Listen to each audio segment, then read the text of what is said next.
الحمد لله الذي خلق الموت والحياة ليبلوكم أيكم أحسن عملا. أشهد أن لا إله إلا الله وحده لا شريك له، وأشهد أن محمدا عبده ورسوله.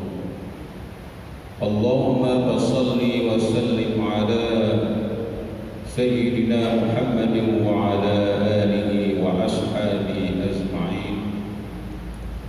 أما بعد، فيا عباد الله، أوصيكم ونفسي بتقوى الله، فقد فاز المتقون. قال الله تعالى في كتابه الكريم: أعوذ بالله من الشيطان الرجيم. فإذا قضيت الصلاة فانتشروا في الأرض وابتغوا من فضل الله واذكروا الله كثيرا لعلكم تفلحون. معاشر المسلمين rahimakumullah. Puji dan syukur kita panjatkan kehadirat Allah Subhanahu wa Ta'ala yang telah memberikan berbagai nikmat dan karunia-Nya, sehingga pada siang hari ini kita bisa melaksanakan salah satu kewajiban kita umat Islam, melaksanakan sholat Jumat beserta rangkaiannya. Sholawat dan salam sampaikan kepada panutan kita, junjungan kita, Nabi besar Muhammad sallallahu alaihi wasallam beserta keluarganya, para sahabatnya dan pengikutnya yang setia hingga akhir zaman. Pada kesempatan yang mulia ini, perkenankan Khatib untuk mengingatkan para jamaah sekalian, khususnya diri Khatib, marilah kita senantiasa meningkatkan keimanan dan ketakwaan kita. Keimanan menjadi sangat penting untuk menumbuhkan kesadaran di dalam diri kita, dan ketakwaan sebagai wujud dari keimanan kita di dalam menjalani kehidupan. Karenanya iman dan takwa inilah menjadi bekal yang pokok untuk kita bisa menjalani kehidupan di dunia maupun juga di akhirat.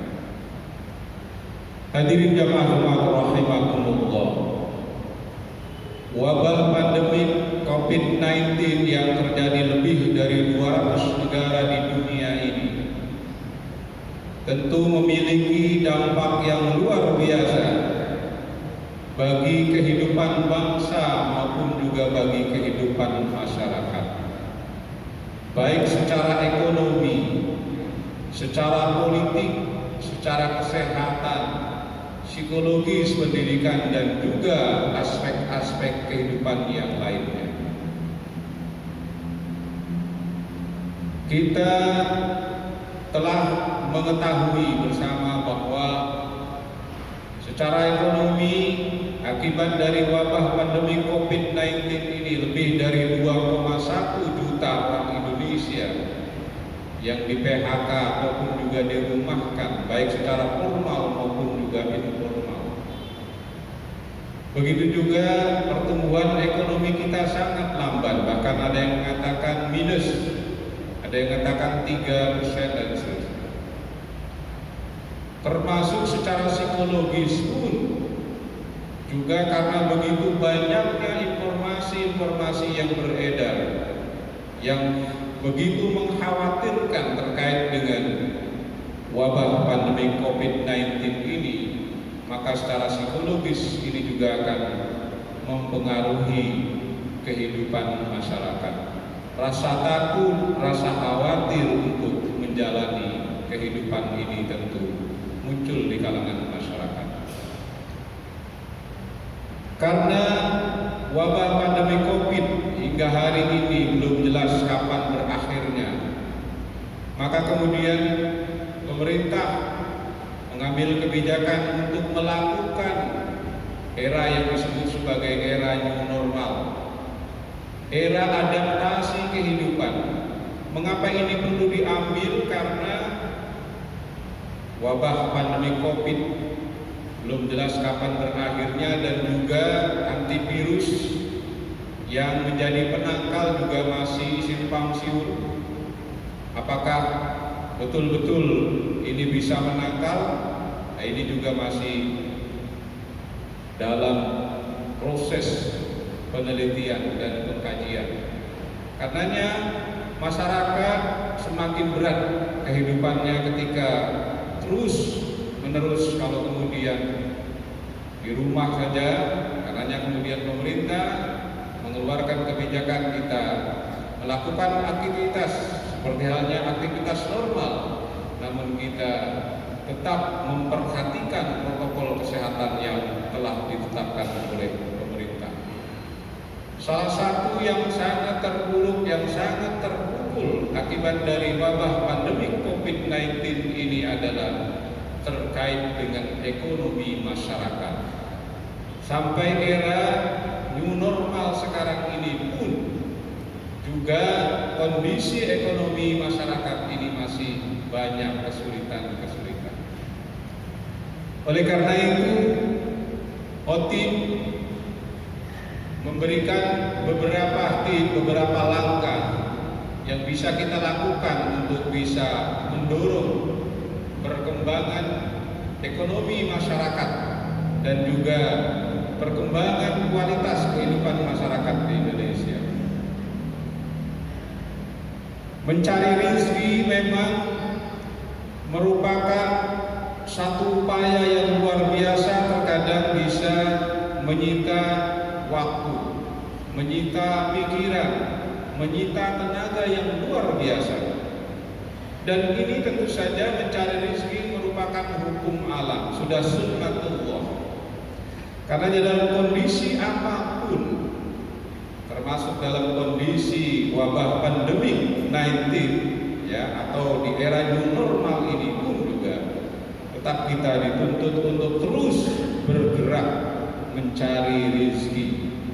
Nah, tentu di era yang seperti ini kita perlu beradaptasi, perlu menyesuaikan.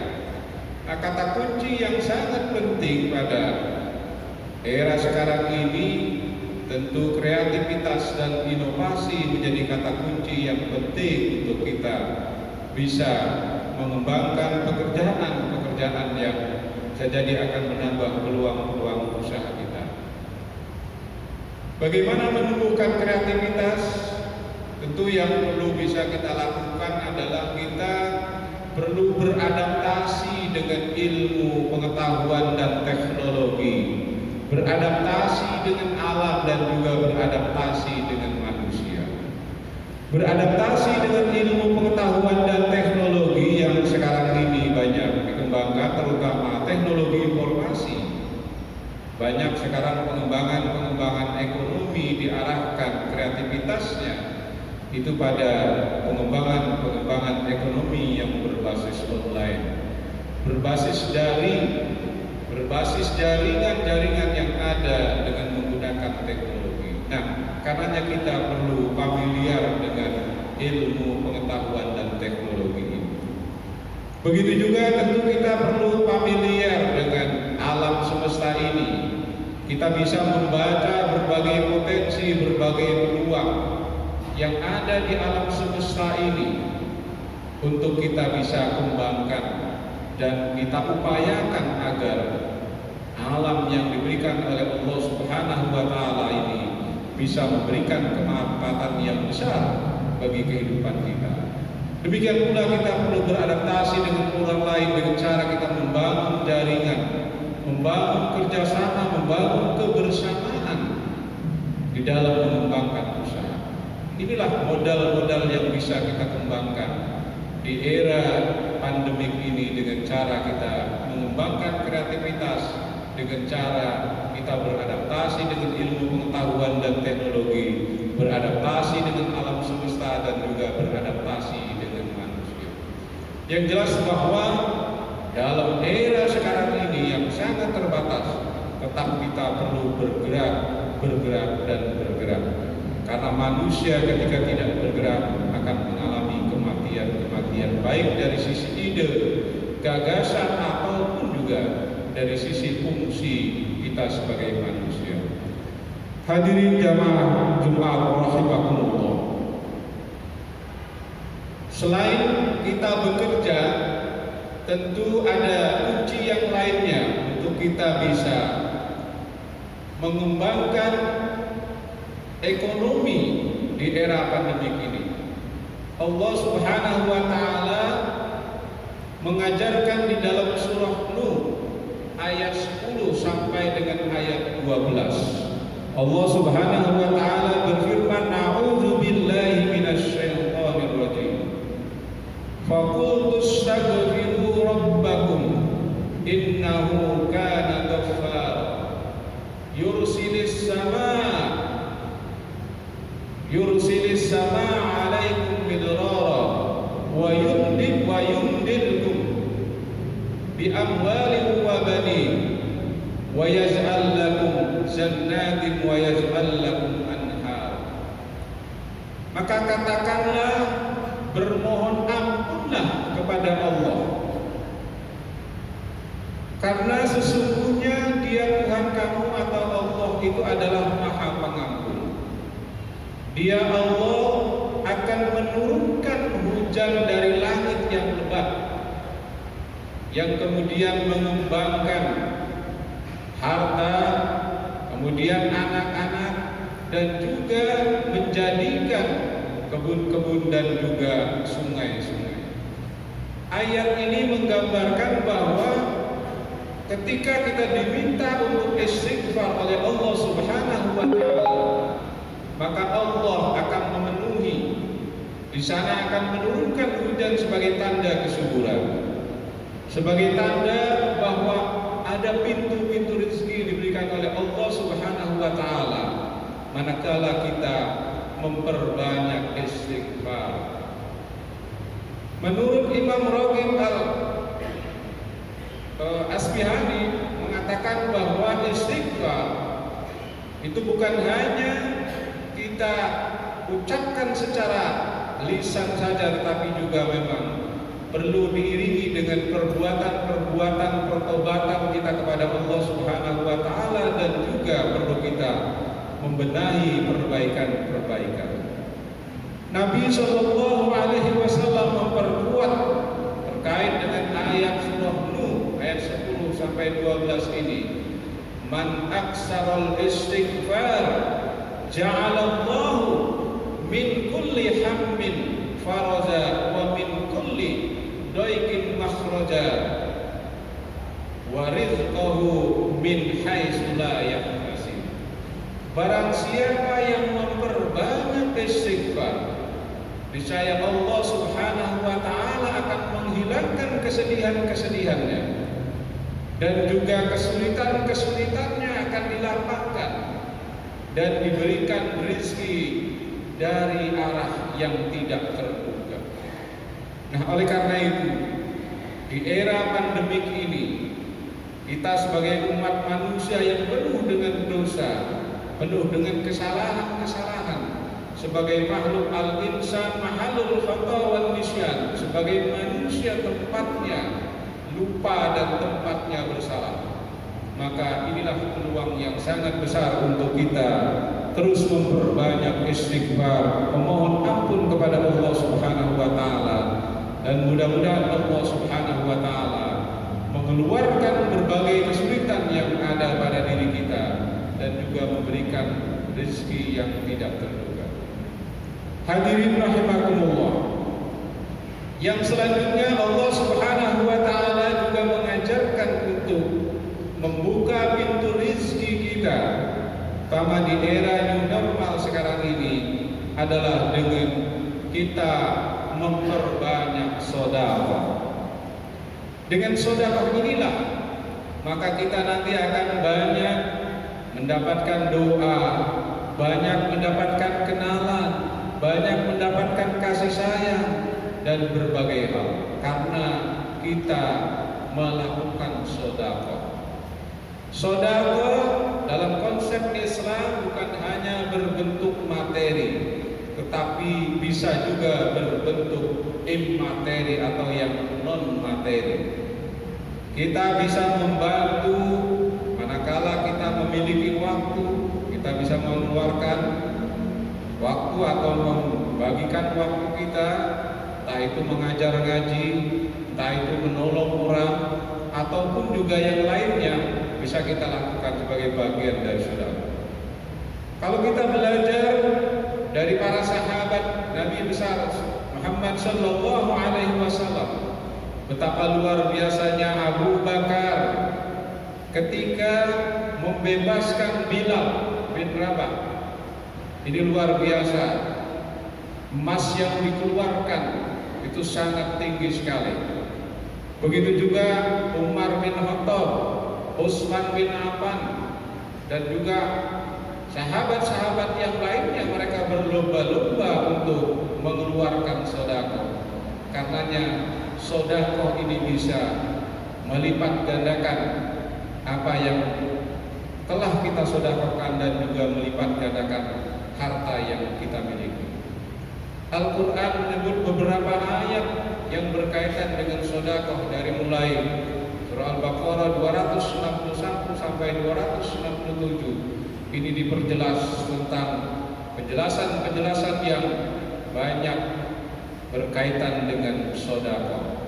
Salah satunya di dalam surah Al-Baqarah ayat 261, Allah Subhanahu wa taala mengumpamakan masalul ladzina yunfikuna amwalahum fi sabilillah. Perumpamaan orang yang menginfakkan hartanya di jalan Allah.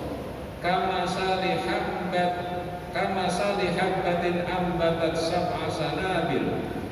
Jadi seperti satu biji yang kemudian menumbuhkan 7 tangkai dan setiap tangkainya menghasilkan 100.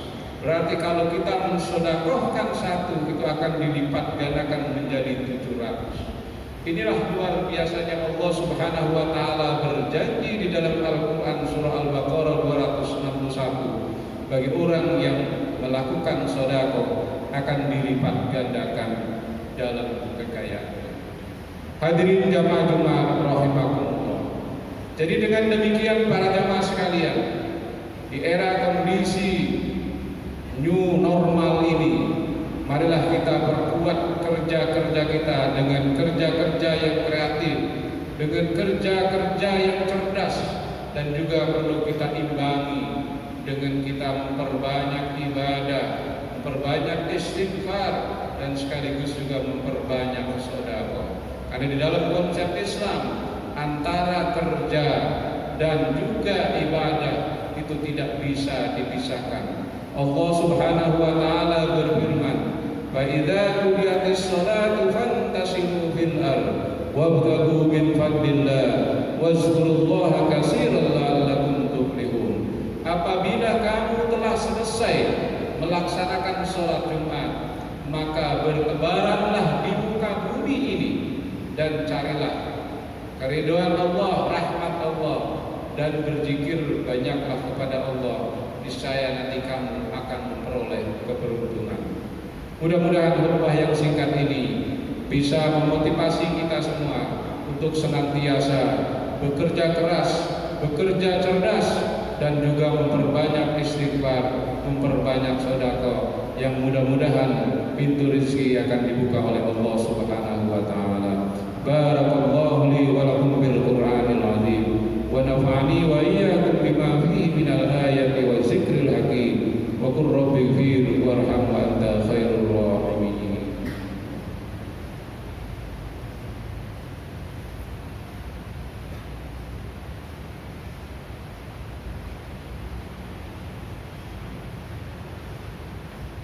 Innal hamdalillah nahmaduhu wa nasta'inuhu wa nastaghfiruh wa na'udzu billahi min shururi anfusina wa min sayyiati a'malina. May yahdihillahu fala mudilla lahu wa may yudlil fala hadiya lahu. Asyhadu an la ilaha illallah wahdahu la syarika lahu wa asyhadu anna Muhammadan abduhu wa rasuluh. اللهم صل وسلم على محمد وعلى آله وأصحابه أجمعين. أما بعد فيا عباد الله أوصيكم ونفسي بتقوى الله فقد فاز المتقون. قال الله تعالى في كتابه الكريم: أعوذ بالله من الشيطان الرجيم. يا أيها الذين آمنوا اتقوا الله ولتنظر نفس ما قدمت لغد واتقوا الله إن الله خبير بما تعملون. وقال أيضا: إن الله وملائكته يصلون على النبي يا أيها الذين آمنوا صلوا عليه وسلموا تسليما. اللهم اغفر للمسلمين والمسلمات والمؤمنين والمؤمنات الأحياء منهم والأموات. اللهم أرنا الحق حقا وارزقنا اتباعه وأرنا الباطل باطلا وارزقنا اجتنابه. ربنا لا تزغ قلوبنا بعد إذ هديتنا وهب لنا من لدنك رحمة إنك أنت الوهاب.